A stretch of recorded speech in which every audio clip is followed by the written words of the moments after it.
In Genesis 1 and verse 27, we're asking the question, what can you do on the Sabbath day? Well, let's take a look at Genesis 1 and verse 27. So God created man in his own image. In the image of God created he him. Male and female created he them. Now this was on the sixth day, okay? God created mankind. He created male and female on the sixth day of creation. Well, then we come to the next verse in Genesis 1 and verse 28. And God blessed them, and God said unto them, be fruitful and multiply and replenish the earth.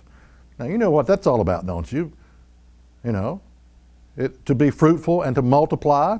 Okay, he did this. He created male and female on the sixth day. He told them, be fruitful and multiply, and then he gave them the seventh day, the next day, the Sabbath day, which was a day of rest, a day to stay in bed. You know, we're talking about, okay, what can you do on the Sabbath day? Well, you can make love to your wife, make love to your husband. That's what you can do. I mean, look, we worship a cool God. I don't know if anybody's ever told you that, but you really do. He's after, he wants what's best for you. And I just think this is fascinating that he created male and female. He told them to be fruitful and multiply, and then he gave them a day off. That's the kind of God I like. You know, this is a good God, by the way. You know, there is nothing that can put families back together again more than the Sabbath day. Really, it's the truth. First of all, you're talking about being together. Children spell love T-I-M-E, okay? Spending time together as a family system. You need this to look into your wife's eyes, to look into your children's eyes, to watch them play, to play with them, to be together. This is what the Sabbath is all about. We're talking about how to begin a relationship with God without church and religion, and the Sabbath day is a critical issue here, an absolute critical issue. It is the day of connectivity with God.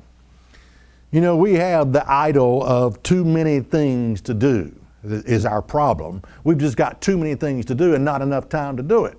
And so we think, well, I can't take off. I can't, you know, I got to work 7 days a week.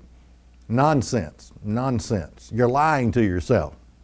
Another thing you can do on the Sabbath, hey, you could, if you can find a church, you can go to church on that day.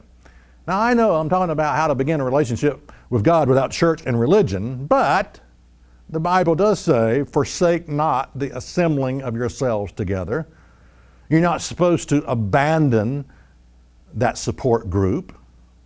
So church is something that you can do. It's something that you can go to, and I'll talk more about this later on the subject of choosing a support group, things to look for, things not to look for in choosing a church.